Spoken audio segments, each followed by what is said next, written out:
मैंने जो तुमसे वादा किया था वो मैं निभा रही हूँ।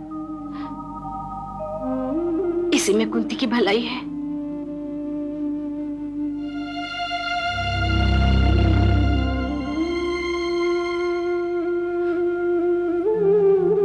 उसके बच्चे को भी एक अच्छी परवरिश मिल जाएगी और कुंती को एक नई जिंदगी मिल सकती है। वो नादान समझती है कि मैं उसकी दुश्मन हूं। कुंती की जिंदगी संवारने के लिए उसके बच्चे को उससे दूर करना मेरे लिए बहुत जरूरी है।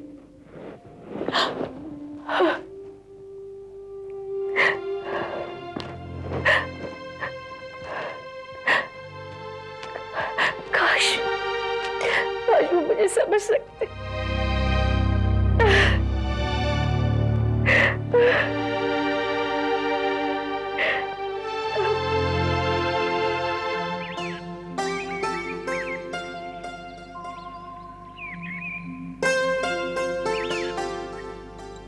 नमस्ते गवर्नर साहब। नमस्ते बेगम साहिबा। नमस्कार। आइए आइए, बैठिए। क्या लेंगे आप? चाय, कॉफी? जी नहीं शुक्रिया। दरअसल मैं समारोह का कार्ड देने आई थी। ये लीजिए।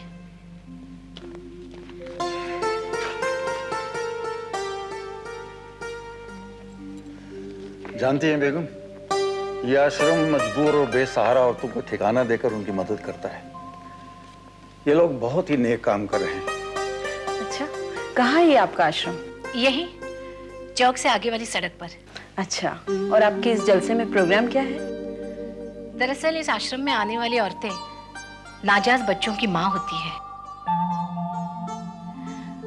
आश्रम उन्हें आसरा देकर बच्चों को जन्म देने की पूरी सुविधा प्रदान करती है। बाद में हम उन बच्चों को जो जरूरतमंद हैं उन्हें गोद दे देते हैं। तो उस दिन जलसे में बच्चे गोद दिए जाएंगे? जी हाँ, और मैं चाहूंगी कि ये काम आपके हाथों हो। तो जो बच्चे गोद दिए जाते हैं उसके लिए क्या हर माँ राजी हो जाती है? ये उनकी अपनी मजबूरी है।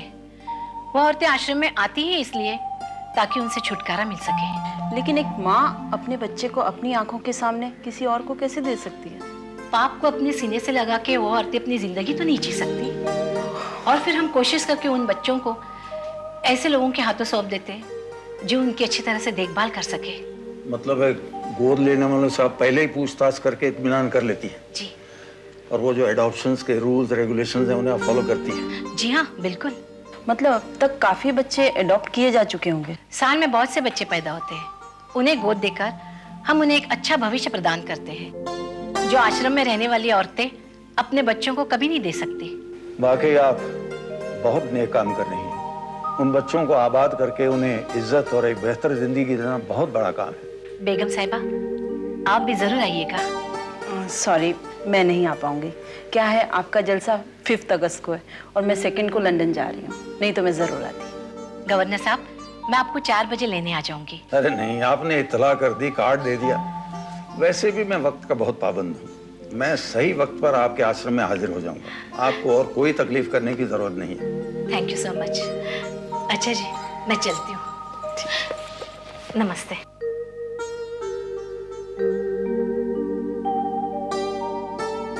काफी अच्छी महिला है।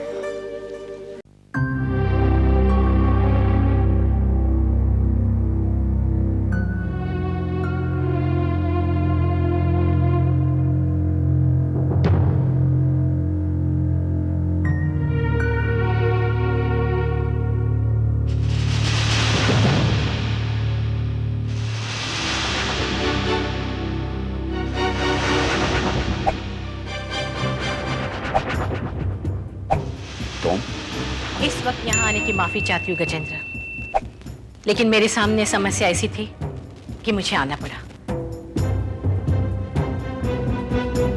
तुम्हारी किसी भी समस्या का समाधान मेरे पास नहीं है। तुम्हारी हिम्मत कैसे होती मेरे सामने आने की? वो इसलिए क्योंकि तुम्हारी बेटी कुंती की जिम्मेदारी मेरे ऊपर है। बेटी? बेटी और बाप का रिश्ता तो उसी दिन खत्म हो चुका था जिस दिन वो इस घर की चौखट लांघ कर गई थी। अगर बेटी को समझने की कोशिश की होती तो आज उसकी ये हालत ना होती। तब मेरे जख्मों पर नमक छिड़कने आई हो? नहीं, मैं तुम्हें सिर्फ ये बताने आई हूँ कि जो जिम्मेदारियां तुम्हारे कंधों पर होनी चाहिए थी वो मैं निभा रही हूँ। ये बात कह के तुम मेरी नजर में अपने को ऊपर साबित नहीं कर सकती। वही कर रही हो जो तुम्हारा करना है। अगर तुम्हें इतनी समझ होती तो क्या बात थी। ये तो अच्छा हुआ कि कुंती मेरे पास आश्रम में आ गई, वरना तुमने तो उसे अपने हाथों मार डाला होता। मैंने अपने हाथों से नहीं मारा तो क्या हुआ? मेरे लिए मरी चुकी है वो। जिस दिन वो मर गई ना, खून के आंसू रोगे, याद रखना। वो कोई और होंगे जो रोते होंगे। हाँ, तुम तो ईंट पत्थर के बने हुए हो।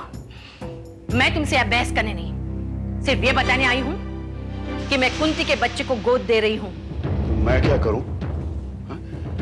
वो आश्रम में मेरे से पूछ कर नहीं गई थी। तुम उसके बेटे के साथ क्या करते हो क्या नहीं, ये तुम जानो वो जाने। मैं तुम्हें इसलिए बताने आई हूँ कि कल को बेटी के लिए प्यार पैदा हुआ तो खानदान के चिराग के लिए बाद में मेरा गला मत पकड़ना। बाप की संतान ऐसे कलंक खानदान के चिराग नहीं बना करते। ये पाप तभी तक है जब तक उसके बच्चे के बाप का नाम छिपा है। और उसके बाप का नाम कुंती बताएगी नहीं। जब सारे फैसले उसी ने करने हैं तो बाहर हो जाए वो। मुझे कोई मतलब नहीं है उससे। मैं उसकी भलाई के लिए उसके बच्चे को ऐसे परिवार में भेज रही हूँ जहाँ उसे बाप के नाम के साथ अच्छी परवरिश भी मिलेगी, जिंदगी बन जाएगी उसकी। जब मेरे अपने ही खून ने अपनी जिंदगी बर्बाद कर दी है तो उस बच्चे की जिंदगी बनती है या बिगड़ती है, मैं इस चक्कर में नहीं पड़ना चाहता। इसका मतलब तुम्हें बच्चा गोद देने में कोई ऐतराज नहीं है? अरे गोद दो या उसे गटर में डाल दो, मेरी कोई जिम्मेदारी नहीं है। ठीक है, यही सुनना चाहती थी मैं तुमसे। अब तुम जाओ यहाँ से। तुम्हारी बातों से मेरा गुस्सा बेकाबू हो रहा है। चलो निकलो। गजेंद्र, मैंने कहा ना निकलो यहाँ से।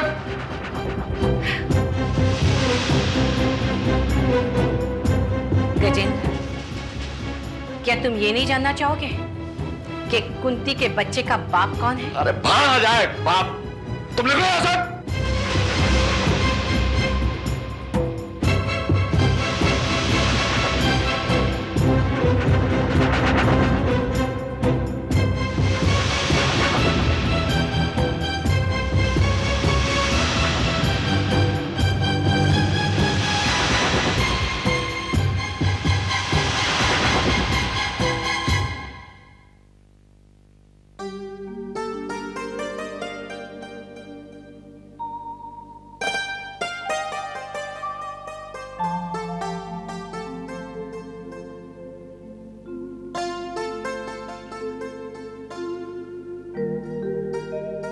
तुम लोगों को ये बात पता है या नहीं?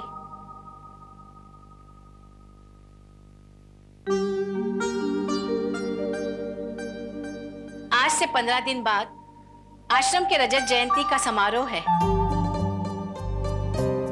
आश्रम ने 25 साल पूरे किए हैं। ये तो बहुत खुशी की बात है दीदी। खुशी के साथ साथ मेरे लिए गर्व की बात है कि आश्रम की मैंने पूरे 25 साल देखभाल की है। इन 25 सालों में कितनी औरतें आई और गईं। इस आश्रम का हम सबके जीवन में बड़ा योगदान है। फिर तो समारोह भी बहुत बड़ा होगा ना दीदी? हाँ, इसलिए हमें आज से ही उसकी तैयारियां शुरू कर देनी है। कुंती। जी दीदी। तुम इस समारोह में क्या भूमिका करोगे? मेरा मतलब है तुम क्या करना चाहोगे? आप जो कहेंगी मैं वो करने के लिए तैयार हूँ दीदी। मैं चाहती हूँ कि आश्रम की सजावट और मेहमानों की स्वागत की जिम्मेदारी तुम्हें सौंपी जाए। क्या तुम इसके लिए तैयार हो? जी दीदी, मुझे कोई परेशानी नहीं है। ठीक है, तुम आज से उसके बारे में सोचना शुरू कर दो। रमा, प्रभा, शीला तुम्हारी मदद करेंगी। जी दीदी। दीदी, क्या मैं इस समारोह में कोई डांस प्रोग्राम करूं? तुम अपनी तैयारी करो, उस समय जैसा उचित होगा किया जाएगा। यानी दीदी अभी से सारा कार्यक्रम निश्चित करना होगा ना? मुझे 2 दिन की मोहलत दो। मैं आश्रम के ट्रस्टियों के साथ बैठकर सब प्रोग्राम फाइनल कर दूंगी। इस समारोह में गवर्नर साहब मुख्य अतिथि होंगे।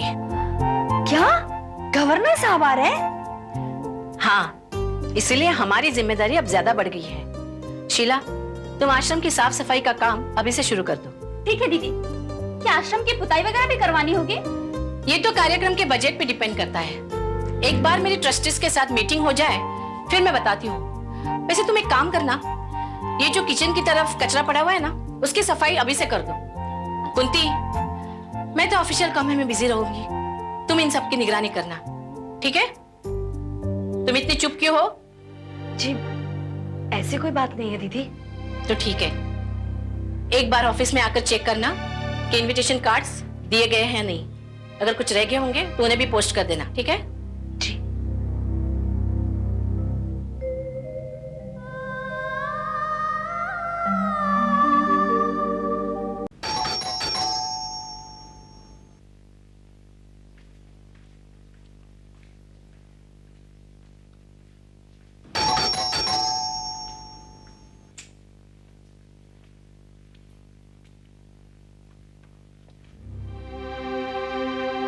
मनोहर, तू?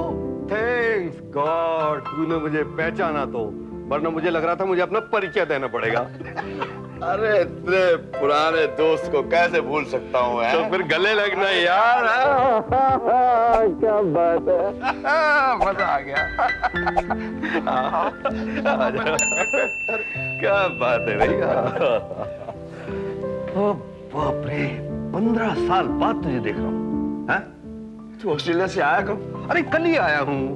पहले मैंने सोचा था कि तुम्हें फोन कर दूं, फिर मुझे लगा कि सरप्राइज दूं, क्योंकि फोन करने से ज्यादा सरप्राइज में मजा है कि नहीं? और तूने मुझे रियली सरप्राइज दे दिया। अजय बता, भाभी जी बच्चे कैसे? बस ऊपर वाली की मेहरबानी है, बहुत बढ़िया, फर्स्ट क्लास। तेरी प्रैक्टिस बहुत अच्छी चल रही, उसी की वजह से तो फुर्सत निकालना मुश्किल हो गया, लेकिन इस बार मैंने तय किया था कि भाई फुर्सत तो निकालनी पड़ेगी, वरना हम लोगों ने आपस में जो वादा किया वो अधूरा ही रह जाएगा। कैसा वादा? तुझे अपना वादा भी याद नहीं? याद है हम लोगों ने सोचा था जब कुंती और योगेश बड़े हो जाएंगे तो इन बच्चों की आपस में शादी करेंगे। कहाँ है भाई कुंती, मेरी होने वाली बहू? अरे घर पर नहीं है। कहाँ गई? अरे तू अपनी सुना है यार, इतने वर्षों बाद मिला है और तू कुंती को लेकर बैठ गया। गजन, कहीं तूने कुंती की शादी वादी तो नहीं कर दी ना? तो फिर मेरी बात टाल क्यों रहा तू? मैंने शादी वादी नहीं की है यार। फिर कहाँ है वो यहाँ नहीं रहती यार, अपने मामा के पास रहती है कलकत्ते में। तो फटाफट उसको बुला। इस बार हम लोग योगेश और कुंती की शादी के लिए खासतौर से आए। शादी? हाँ। क्या हुआ? कहीं तू अपने वादे से मुकर तो नहीं रहा? तुझे हमारे बेटे से कुंती की शादी पसंद नहीं क्या? नहीं, ऐसा नहीं है मनोहर। अरे तो फिर हाँ करना यार। मैं फटाफट तेरी भाभी को और योगेश को इंडिया बुला लेता हूँ, बस चट मांगनी और पट जा। मैं कलकत्ते चिट्ठी लिखता हूँ। अरे यार, जमाना कहां से कहां पहुंच गया, तू अभी वहीं हो गई है। कमाल यार, फोन कर यार, फोन तो होगा वहां। हाँ तो बस जब तक कुंती आएगी योगेश भी इंडिया आ जाएगा, आपस में उनको मिला देते हैं, आपस में वो अच्छी तरह बात कर लें। उन्हें ये नहीं लगना चाहिए कि उनके ऊपर ये शादी थोपी गई है, ठीक है ना? तो मैं यार मैं चलता हूँ, लेट हो रहा हूँ। कल सुबह आता हूँ, इतना से बात करता हूँ। रुका कहाँ है? वही अपने पुराने घर में बुआ जी के साथ। चलो तो सुबह मिलते हैं हम लोग। हाँ हाँ चलो।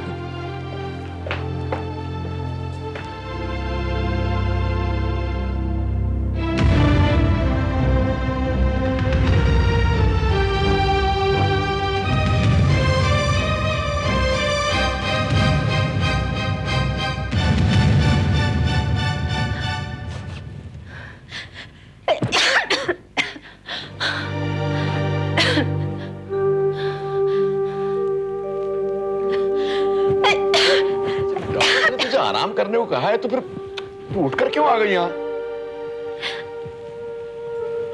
डॉक्टर तो बहुत कुछ कहता रहता है।